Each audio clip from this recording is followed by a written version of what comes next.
Ethan Carter had always been a man of few words. He liked it that way.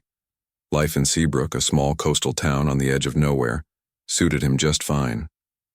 The salty breeze from the ocean reminded him of days long past, days when he wore a uniform and carried a heavy responsibility on his shoulders. Now, though, things were different.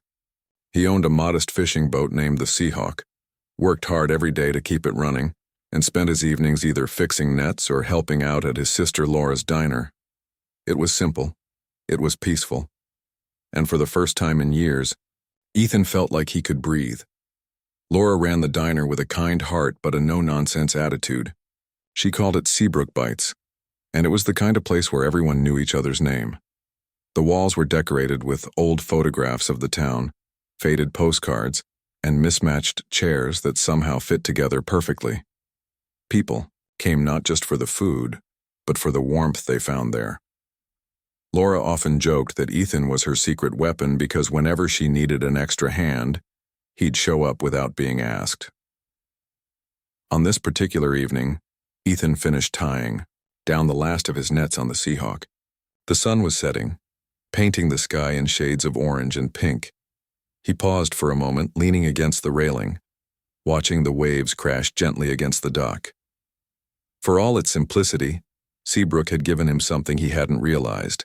He needed a sense of belonging. As he walked back toward the diner, the sound of engines tore through the quiet night air. Ethan frowned. Loud noises weren't unusual in Seabrook, especially during festivals or weekends when tourists visited, but this felt different. There was a rawness to the sound, almost aggressive. His instincts kicked in immediately, though. He tried to brush it off as nothing more than curiosity. When Ethan arrived at the diner, he saw what the commotion was about. A group of bikers had pulled up outside, their motorcycles gleaming under the streetlights. They wore leather jackets covered in patches, some of which Ethan recognized as symbols of gangs. Their leader stood near the entrance, tall and muscular, with dark tattoos snaking up his arms. His name was Victor Kane, and even from a distance Ethan could tell he wasn't someone to be messed with. Victor approached Laura, who stood behind the counter wiping down glasses. She looked uneasy but held her ground. Ethan slowed his pace, staying close enough to intervene if necessary but far enough to assess the situation. "Hey, sweetheart," Victor said, his voice dripping with mockery. "We've been riding all day and we're hungry. Thought we'd stop by your little diner here." Laura forced a smile, though her hands trembled slightly. "Of course. Take a seat wherever you like."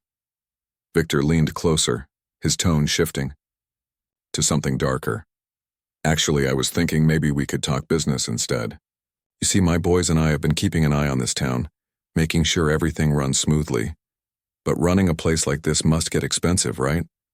That's why we're offering our protection services." Ethan clenched his fists.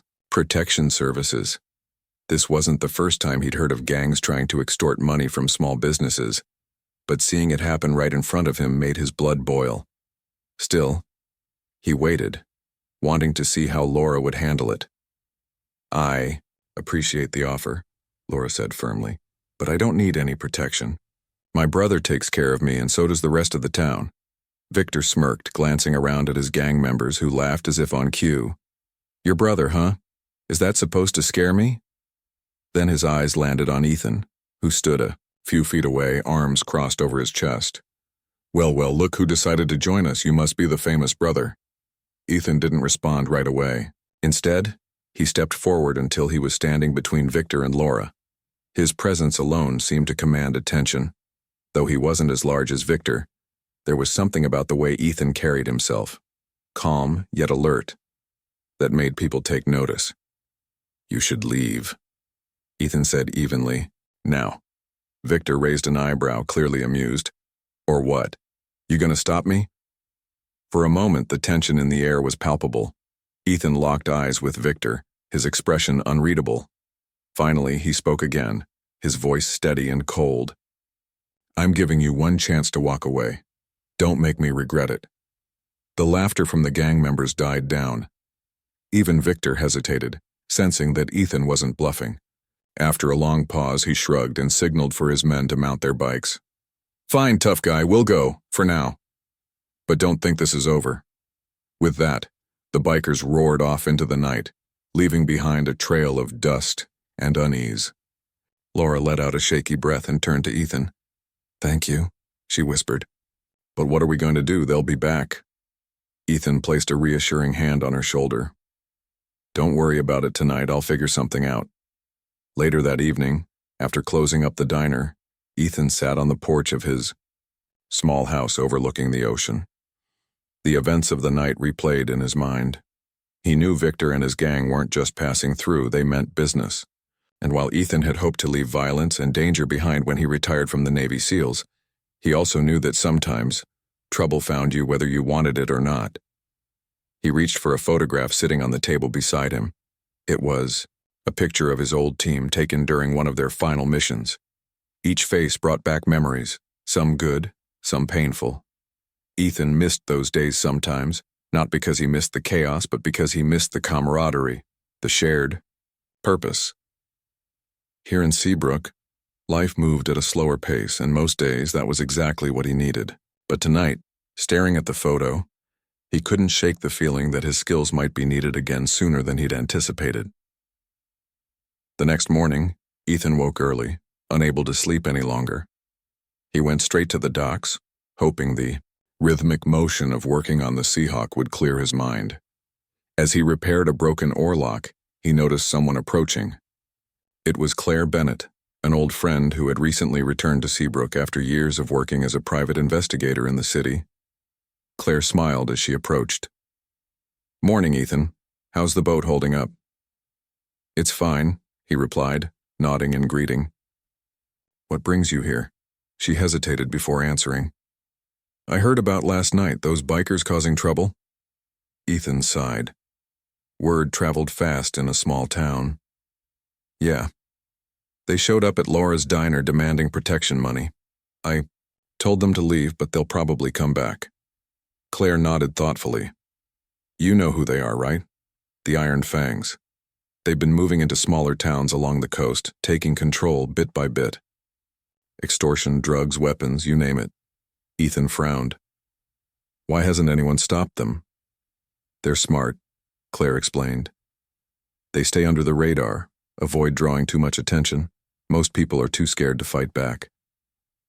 "Well, I'm not most people," Ethan muttered under his breath. Claire gave him a knowing look. "I figured you'd say that. Just promise me one thing. You won't try to take them on alone. These guys aren't amateurs." Ethan didn't respond immediately. He trusted Claire. She had saved his life once during a mission gone wrong, but part of him resented the idea of needing help. He'd always prided himself on handling problems on his own. Still, deep down, he knew she was right. If the Iron Fangs came back, and they would, he'd need more than just his fists to deal with them. That night, as Ethan lay in bed staring at the ceiling, he made a decision. He wouldn't let fear rule Seabrook. Whatever happened next, he'd too face it head on, because protecting the people he cared about wasn't just a duty, it was who he was. The days following the bikers' visit were tense in Seabrook. Ethan could feel it in the air like a storm brewing just beyond the horizon.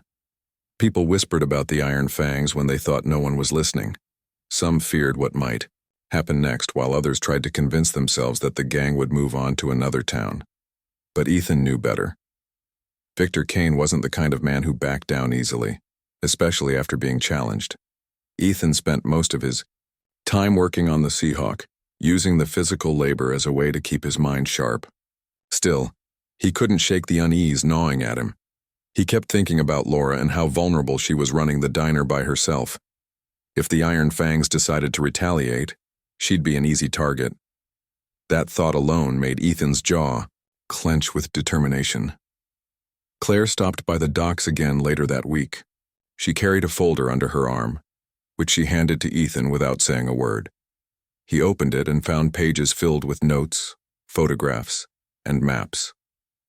It was everything Claire had gathered about the Iron Fangs, their leaders, their hideouts, their operations. "I did some digging," Claire said simply. "Figured you'd want to know what you're up against." Ethan flipped through the documents, his expression unreadable. This is thorough, Claire shrugged. It's what I do. You should also know they've been hitting other towns around here for months. They start small, extortion, intimidation, and then escalate. If we don't stop them now, things will only get worse. Ethan nodded, absorbing the information. We? Claire raised an eyebrow. Don't give me that look. You didn't think I'd sit this one out, did you? Besides, you'll need someone watching your back. He wanted to argue, to tell her this wasn't her fight. But deep down, he knew he couldn't handle this alone. The Iron Fangs weren't just a group of thugs. They were organized, dangerous, and ruthless. Fighting them would require more than brute strength. It would take strategy, planning, and allies. That evening, Ethan went to see Laura at the diner. She was busy wiping down tables, but she paused when she saw him. "Everything okay?" she asked, though her tone suggested she already knew the answer. "Not really," Ethan admitted. "I need your help." Laura frowned. "My help? With what?" "I need you to keep an ear out," he explained. "If any of those guys come back, or if anyone talks about them, I want to know immediately." "Can you do that?" She hesitated, clearly uncomfortable with the idea of getting involved, but then she nodded. "Of course, just be careful, Ethan. These people aren't playing games." Ethan promised her he would, though he wasn't sure he could keep that promise. As he left the diner, he noticed a few unfamiliar faces sitting at a corner table. They wore leather jackets similar to the ones the Iron Fangs had worn, and their eyes followed him as he walked out. Ethan didn't acknowledge them, but his heart rate quickened slightly. This was exactly what he'd been afraid of. The gang testing the waters, seeing how far they could push before making their next move. Later that night, Ethan met with Ryan Mitchell, an old friend and fellow Navy SEAL. Ryan had retired years ago and now lived a quiet life, teaching self-defense classes in a nearby town. When Ethan called him, Ryan agreed to meet without hesitation. They sat on Ethan's porch, drinking coffee and talking late into the night. "So, let me get this straight," Ryan said, leaning back in his chair. "You're going up against a biker gang because they're shaking down your sister's diner?" "It's not just about the diner," Ethan replied. "They're dangerous, Ryan. If we don't stop them, they'll ruin this town." Ryan studied him for a moment, then sighed. "All right, count me in. But you're going to need more than just me. You can't take on an entire gang by yourself." "I know," Ethan said. "But I'm hoping we can rally some of the locals. There are good people in this town who care about keeping it safe." Ryan nodded, though he looked skeptical. "Good luck with that. Most folks won't want to risk their necks for something like this." Ethan didn't respond. He knew Ryan was right, but he also believed that sometimes people needed a reason to stand up for themselves. And if anyone could inspire them, it was him. The next morning, Ethan woke early and headed to the docks. As he worked on repairing a broken engine part, he noticed a shadow looming over him. Turning around, he saw Jake, the local mechanic, standing there with a sheepish grin. "Hey, Ethan," Jake said. "Mind if I lend a hand? I heard you've been fixing this thing all week." Ethan hesitated. Jake was a nice guy, but he wasn't exactly the type you'd picture taking on a biker gang. Still, Ethan appreciated the offer. "Sure, thanks." As they worked side by side, Jake brought up the Iron Fangs. "Everyone's talking about them," he said quietly. "People are scared." "They have every right to be," Ethan replied. "But fear doesn't solve anything." Jake glanced at him, curiosity in his eyes. "What are you planning to do?" Ethan debated how much to tell him. Finally, he decided honesty was the best approach. "I'm going to stop them, but I can't do it alone. I need people who are willing to help." Jake looked surprised, then thoughtful. After a moment, he nodded. "Count me in. I may not be a fighter, but I can fix just about anything. If you need weapons or tools modified, I'm your guy." Ethan smiled faintly. It was a start. Over the next few days, Ethan reached out to a handful of trusted locals.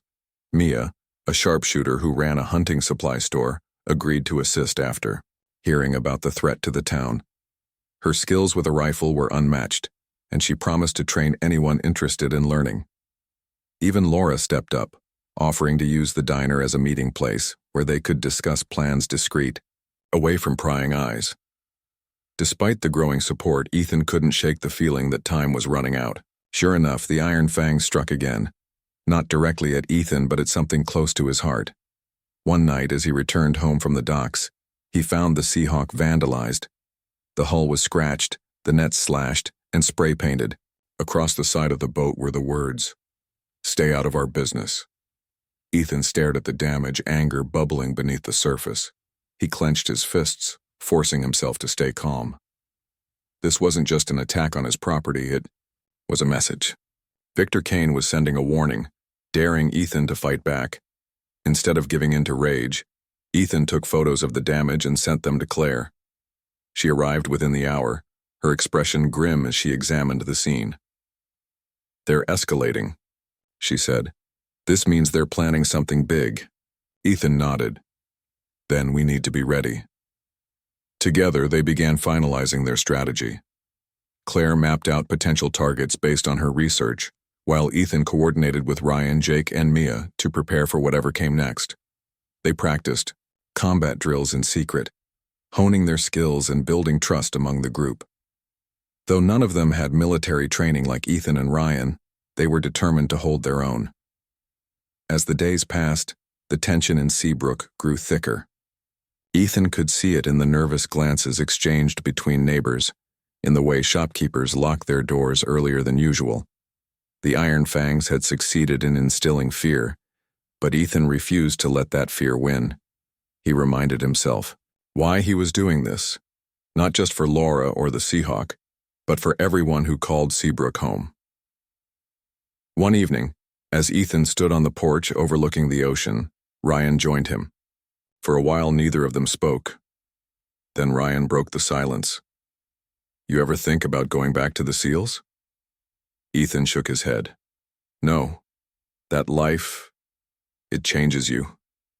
I wanted something simpler, something quieter. And yet here you are," Ryan said with a chuckle, "fighting another battle." Ethan smirked. "Guess I can't escape it completely." Ryan clapped him on the shoulder. "Maybe not, but at least this time you've got friends by your side." Ethan looked out at the horizon, the waves crashing against the shore. He thought about everything that had happened, the threats, the vandalism, the fear gripping the town. Yet, despite it all, he felt a strange sense of clarity. This wasn't just about stopping the Iron Fangs. It was about proving that even in the face of danger, people could come together and fight for what mattered. And so, as the sun dipped below the horizon, casting the sky in shades of purple and gold, Ethan made a silent vow. No matter what happened next, he wouldn't back down. Because in the end, it wasn't just about survival. It was about standing up for the life he'd built and the people he loved. The days that followed were a blur of preparation and tension. Ethan spent every waking moment planning, training, and gathering supplies. The group he had assembled, Ryan, Jake, Mia, and even Laura, worked tirelessly to ensure they were ready for whatever the Iron Fangs might throw at them. But as much as Ethan tried to focus on the task ahead, one thought kept nagging at him. Victor Kane was unpredictable, and unpredictability meant danger. Claire stayed in constant contact with her sources, feeding Ethan updates about the gang's movements. From what she gathered, the Iron Fangs weren't just targeting Seabrook. They were using it as a base to expand their operations along the coast. Drugs, weapons, and stolen goods flowed through the town like a river, hidden beneath layers of intimidation and corruption. If they didn't act soon, Seabrook would become nothing more than a puppet in Victor's hands. One evening, as Ethan sat on his porch reviewing Claire's latest intel, a knock came at the door. It was Mia, holding a duffel bag slung over her shoulder. "Got something for you," she said, dumping the contents onto the wooden floor. Inside were several rifles, handguns, and boxes of ammunition. "Where did you get all this?" Ethan asked, raising an eyebrow. Mia grinned. "Let's just say I have connections. Besides, if we're going up against these guys, we need to be armed." Ethan nodded. appreciating her initiative. Still, the sight of so many weapons made him uneasy. He hadn't touched a gun since leaving the Navy SEALs, and part of him hoped he wouldn't have to now. But he knew better than to rely on hope alone. The next morning, Ethan called everyone together for a meeting at Laura's diner. The place was empty except for their group, giving them privacy to discuss their plans. Ethan spread out a map of the town on one of the tables, marking key locations where the Iron Fangs frequently gathered. "We know they've been casing businesses around here," Ethan began, pointing to specific spots on the map. "What we don't know is when or how they'll strike next. That's why we need to stay alert." Jake leaned forward, studying the map. "What happens if they decide to hit the docks? Those are wide open and there's no cover." "That's why we'll set up lookouts," Ethan replied. "Mia, you and Ryan take shifts watching the docks. If anything suspicious happens, radio us immediately." Mia nodded while Ryan added, "And what about Laura's diner? It's right in the middle of town. If they want to send a message, they'll come here first."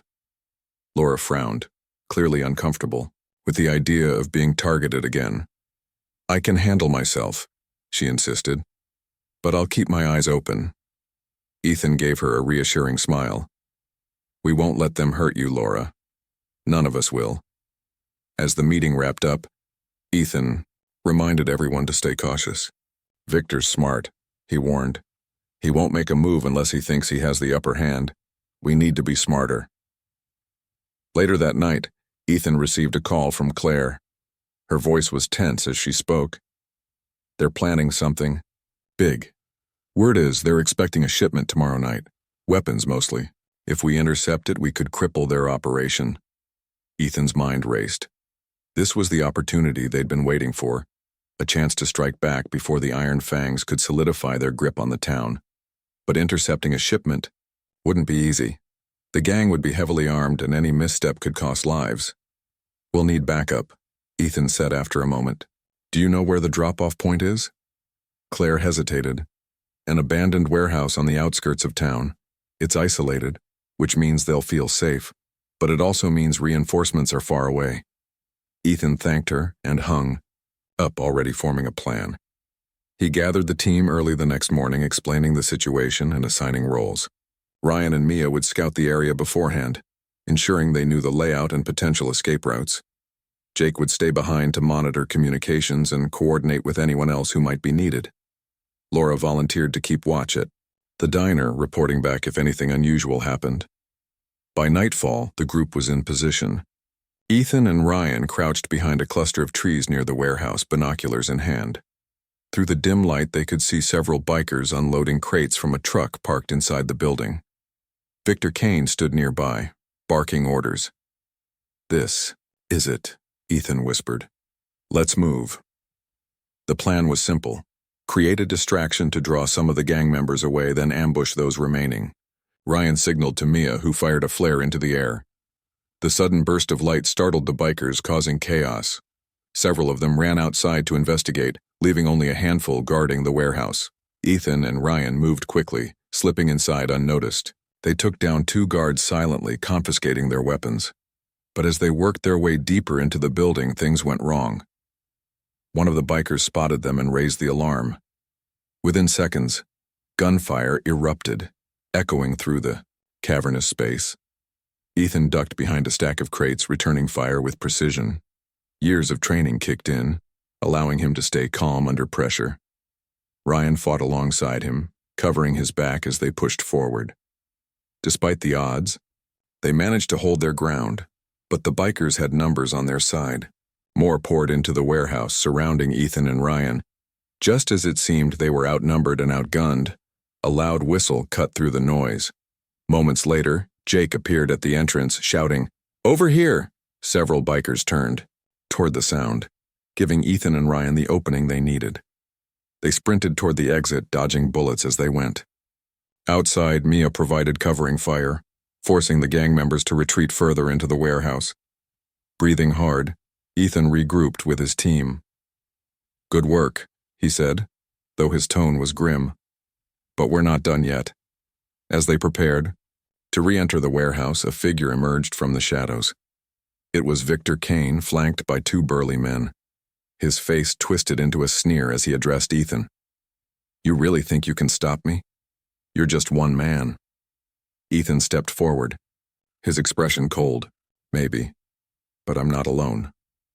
Victor laughed, though there was a hint of unease in his eyes. "Fine. Let's settle this once and for all."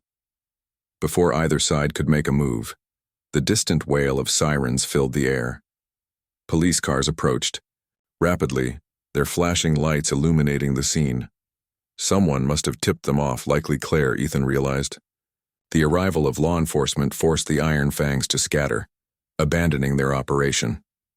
Though relieved, Ethan knew this wasn't over. Victor Kane was still out there, and he wouldn't forget what had happened tonight. As the police secured the area, Ethan turned to his team. "We got lucky this time," he said, "but next time we might not be so fortunate." Back at the diner, the group celebrated their small victory. Laura served coffee and pie, trying to lighten the mood, but despite the laughter and camaraderie, Ethan couldn't shake the feeling that they were only delaying the inevitable. The Iron Fangs had been weakened, but not defeated. And as long as Victor Kane remained free, Seabrook would never truly be safe.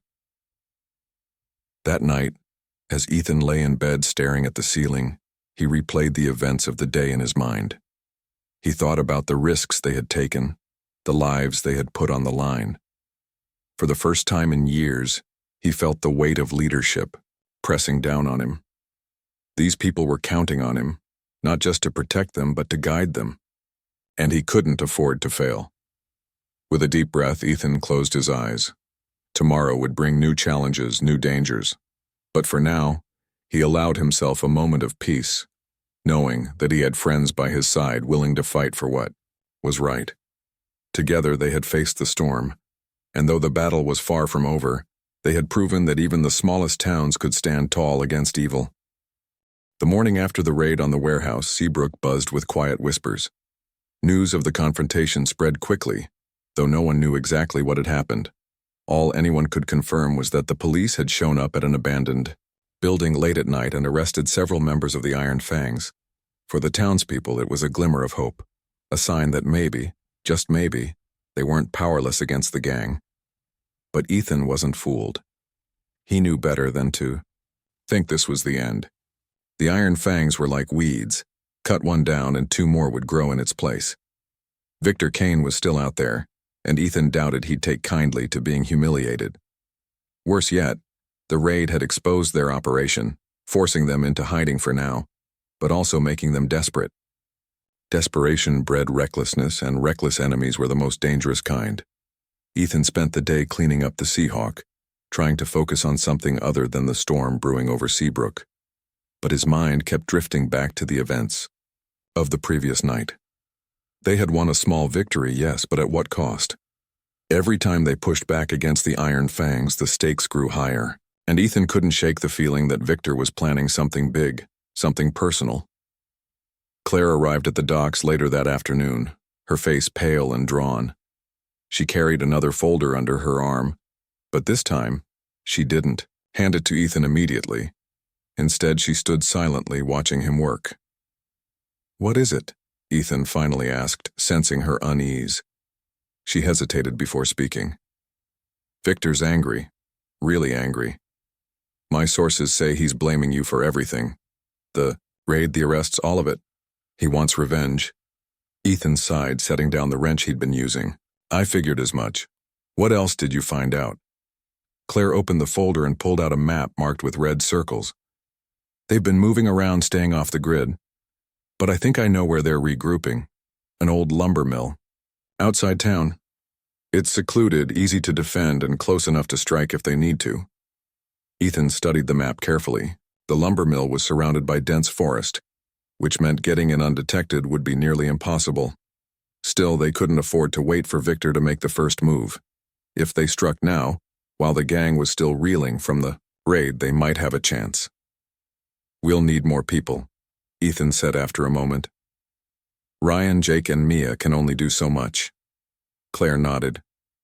"I've already reached out to a few others who might be willing to help. People who've been affected by the Iron Fangs but haven't had the courage to fight back until now." Ethan appreciated her initiative but worried about involving too many civilians. "We can't put innocent lives at risk," he said firmly. "This isn't their fight."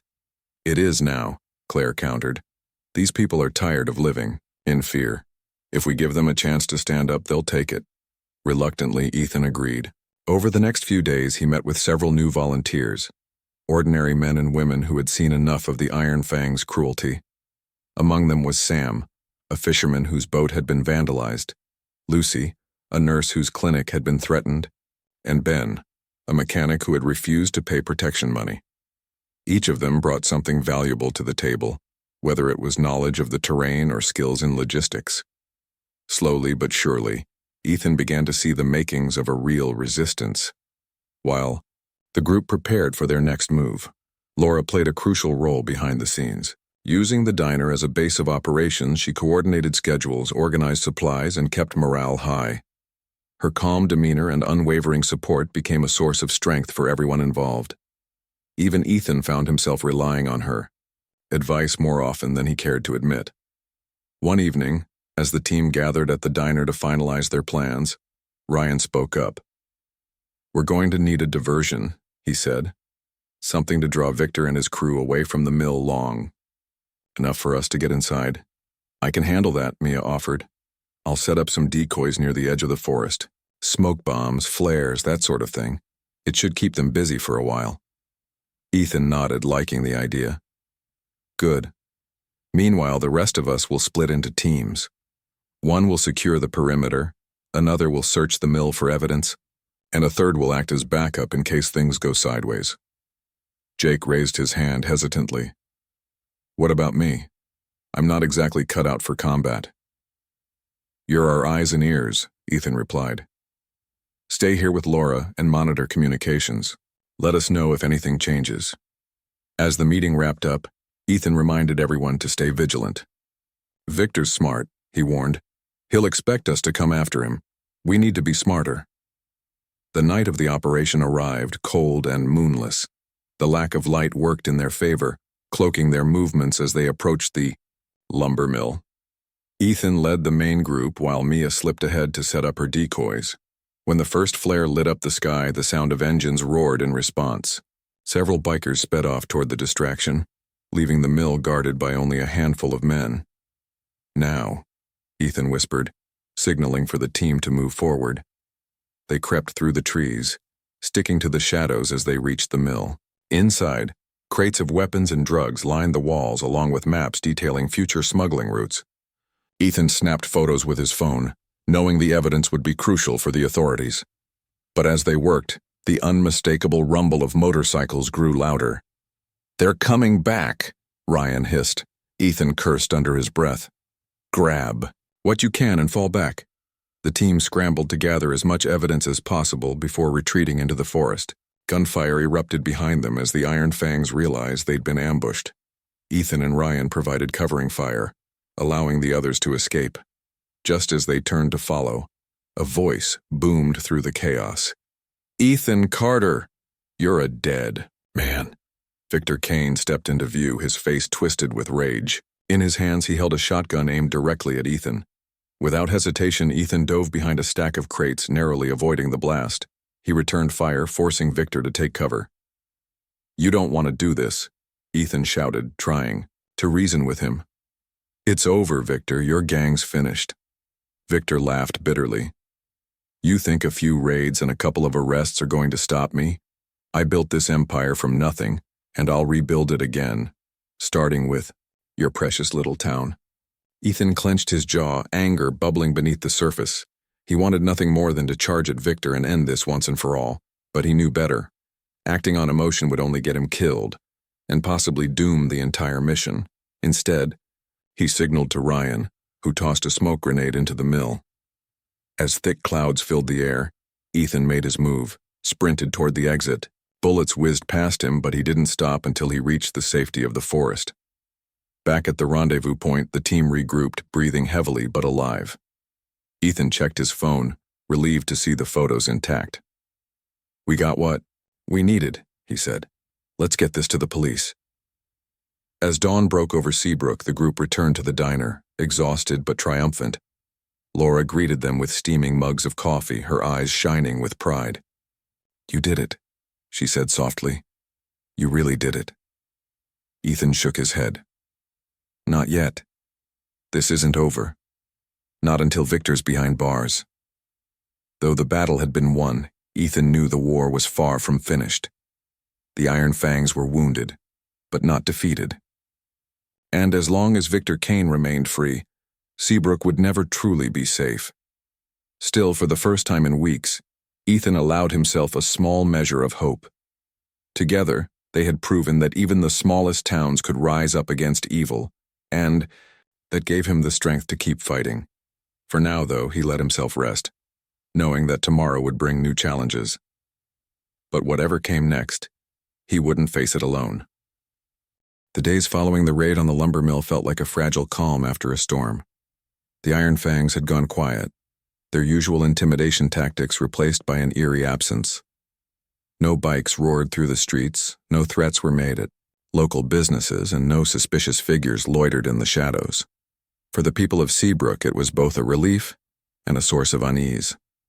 Ethan knew better than to trust the silence. It wasn't peace, it was preparation. Victor Kane was a predator, and predators didn't retreat without planning their next attack. Ethan could feel it in his gut. The gang's leader wasn't done, not with Seabrook, not with him. Every time Ethan closed his eyes, he saw Victor's face twisted with rage, heard his promise to destroy everything Ethan cared about. It was only a matter of time before the Iron Fangs struck back. Ethan spent his days keeping busy, working on the Seahawk and helping Laura at the diner. But his mind was always elsewhere, replaying every detail of their encounters with the gang, searching for weaknesses they could exploit. At night, he pored over the evidence they'd gathered from the mill, piecing together clues that might lead them to Victor's next move. Claire joined him often, her sharp eye catching patterns Ethan might have missed. "It's almost too quiet," Claire said one evening as they sat at the kitchen table covered in maps and documents. "They're regrouping, but where?" Ethan leaned back in his chair, rubbing his temples. "If I know Victor, he'll try to hit us where it hurts. Somewhere we won't expect." Claire frowned, flipping through the notes she'd compiled. "There's an old bunker outside town, abandoned military site. Could be a good hiding spot." Ethan nodded thoughtfully. "It's worth checking out. But we'll need more than just guesses if we want to catch him off guard." The next morning, Ethan called a meeting at the diner. The group gathered around, their expressions serious. Though they'd scored victories against the Iron Fangs, none of them believed the fight was over. If anything, the tension in the air had grown thicker. "We've got a lead," Ethan began, spreading out a map of the area. "An old bunker east of here. It's remote, easy to defend, and big enough to store supplies. If Victor's planning something, this could be where he's holed up." Ryan studied the map, his brow furrowed. "How do we get in? That place will be locked down tight." "We don't go in guns blazing," Ethan replied. "We scout first, find out how many are inside and what kind of defenses they've set up. Once we know their weaknesses, we hit hard and fast." Mia spoke up, her voice steady. "I can handle surveillance. My hunting gear has thermal imaging. It'll help us spot anyone moving around." "Good," Ethan said. "Jake, you stay. Here with Laura. Keep communications open and let us know if anything changes. Ryan, you're with me. We'll circle around and check for escape routes." Everyone nodded, understanding the gravity of the situation. This wasn't just another mission. It was personal. Victor had made it clear he wanted revenge, and Ethan refused to let anyone else suffer because of him. That night, the team moved into position. Mia led the way, her rifle equipped with thermal imaging slung over her shoulder. She signaled for them to stop when she spotted heat signatures moving near the entrance of the bunker. Through binoculars, they could see several bikers patrolling the perimeter, their leather jackets glinting faintly in the moonlight. Ethan turned to Ryan, whispering, "Too many guards. If we try to take them head-on, we'll lose the element of surprise." Ryan nodded. "Let's wait until some of them leave. They'll send patrols sooner or later." Sure enough, after an hour, a small group of bikers mounted their motorcycles and sped off into the darkness. Ethan motioned for the team to follow, keeping low as they approached the bunker. The remaining guards were distracted, chatting among themselves, unaware of the danger creeping closer. Mia took aim, her shot silent and precise.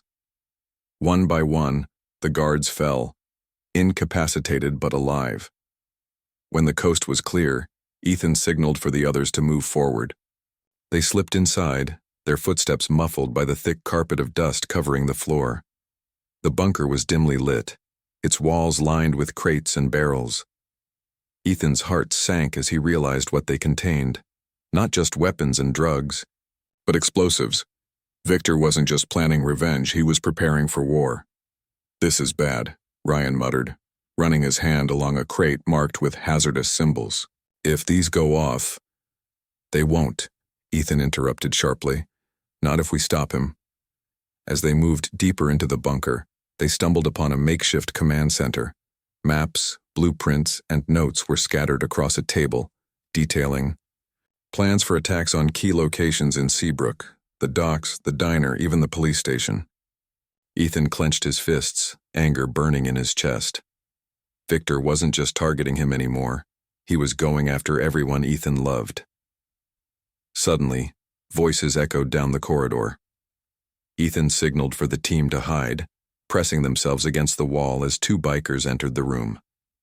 One of them carried a radio which crackled to life with static. "Boss wants updates," one of them grumbled.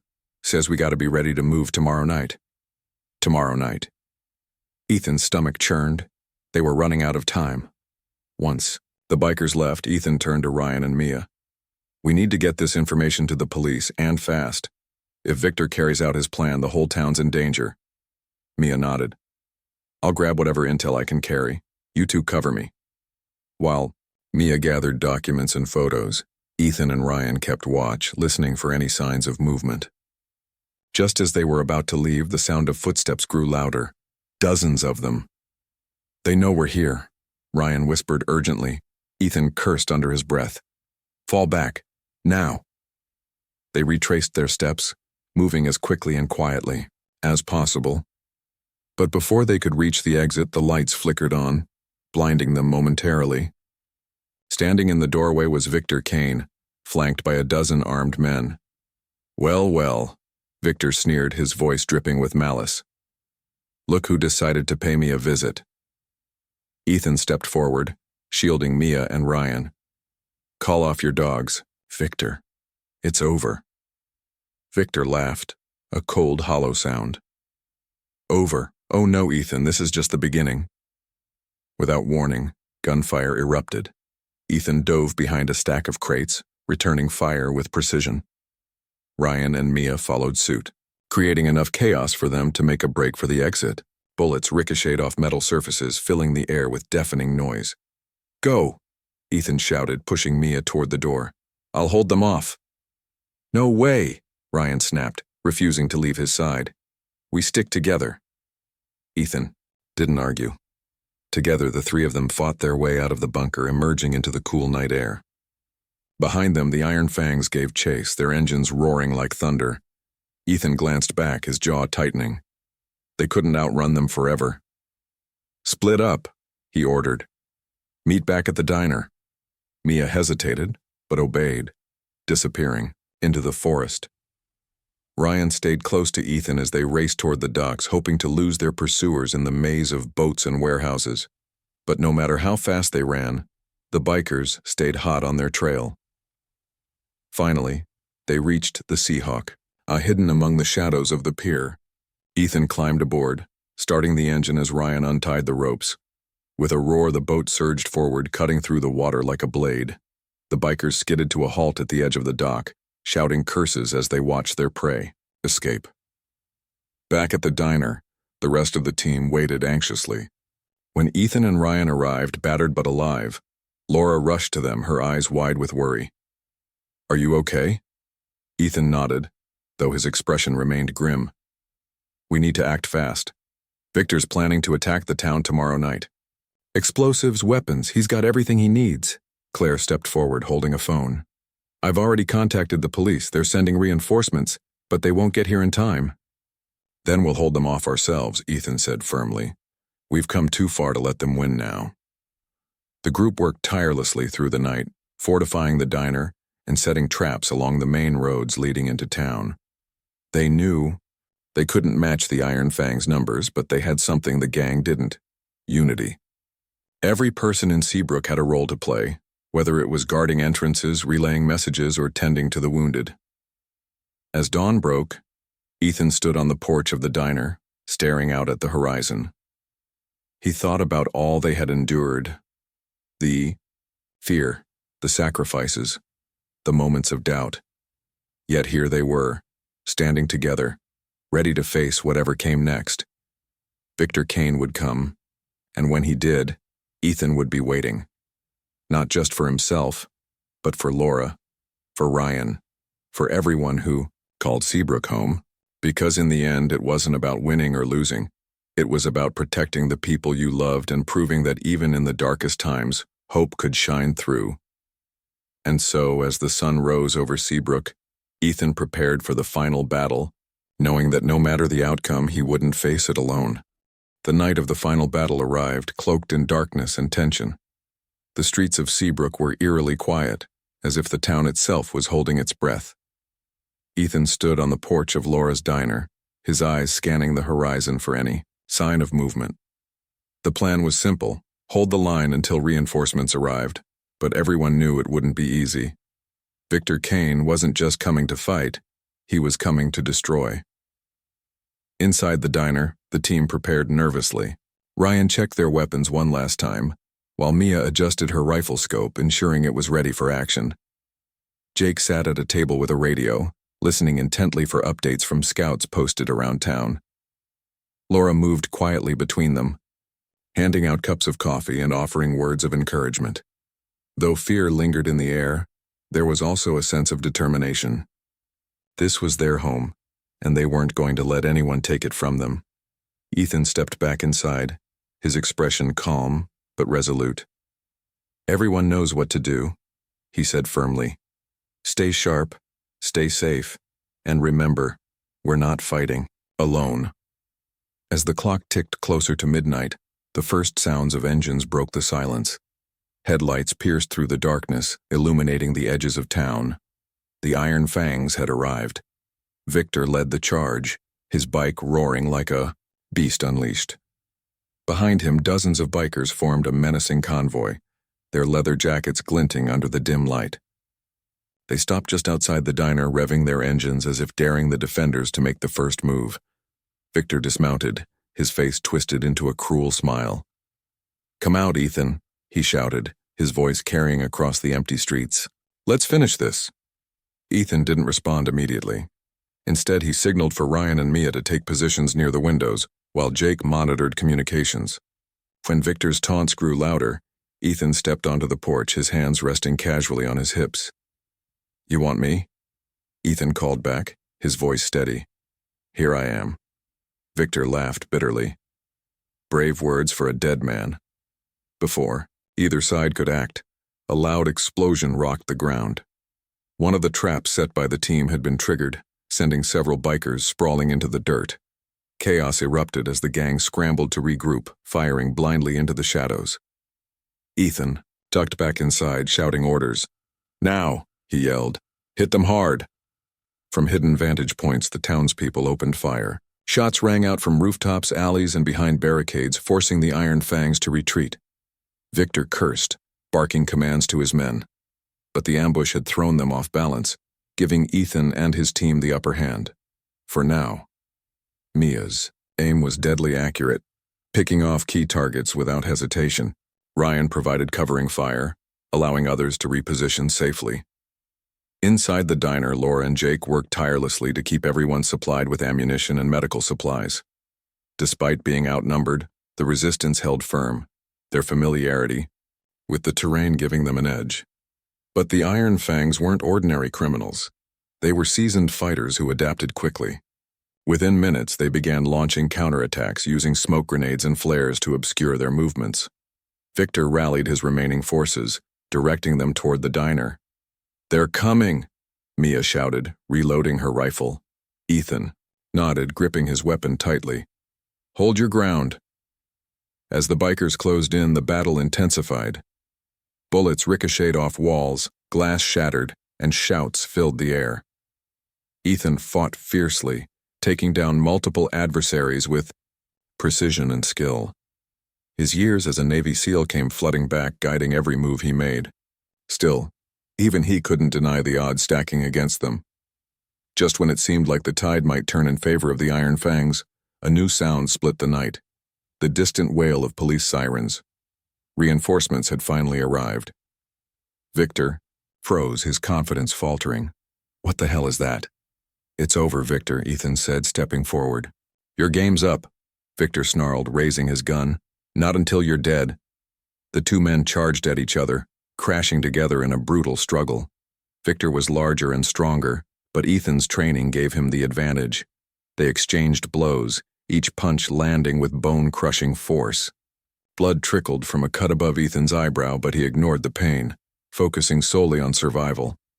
Finally, Ethan managed to disarm Victor, pinning him to the ground. Panting heavily, he stared down at the man who had terrorized Seabrook for so long. For a moment, hatred burned in his chest, tempting him to end it all right then and there. But instead, he tightened his grip and spoke through gritted teeth. "This isn't about revenge," he said. "It's about justice." Police officers swarmed the area, arresting the remaining members of the Iron Fangs. Victor struggled beneath Ethan's weight, spitting curses, but it was no use. Handcuffs clicked into place, sealing his fate.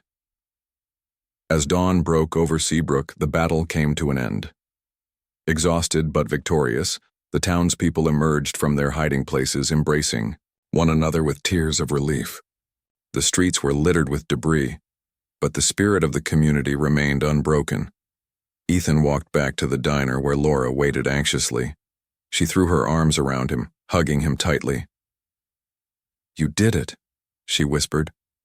"You saved us." He shook his head, pulling away slightly. "We did it.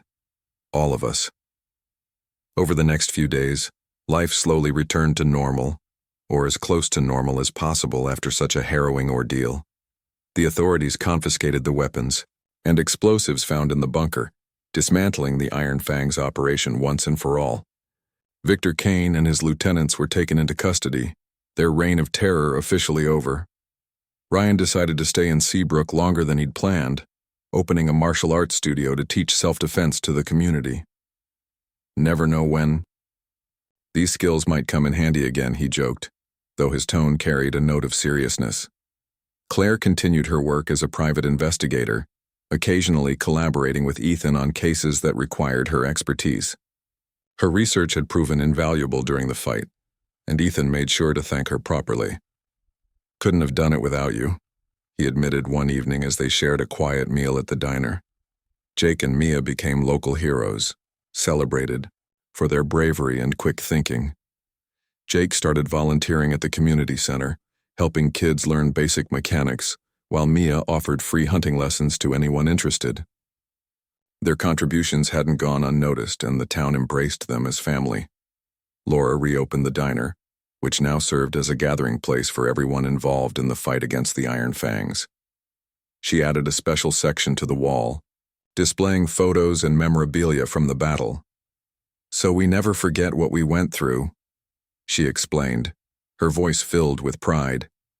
As for Ethan, he returned to his quiet life on the docks, working on the Seahawk and enjoying the simplicity of fishing. But something had changed within him. The events of the past weeks had reminded him of who he truly was, not just a former soldier, but a protector, a leader, and a friend. He realized that while he had left the military behind, the values he'd learned there would always guide him.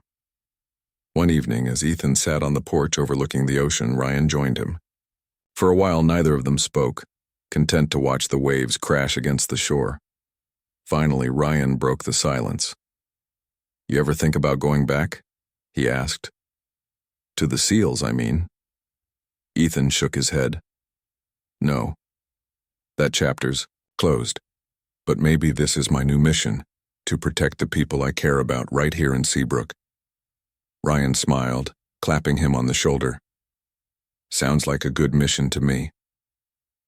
And so, amidst the calm waters and salty breeze of Seabrook, Ethan found peace not just for himself but for the entire town.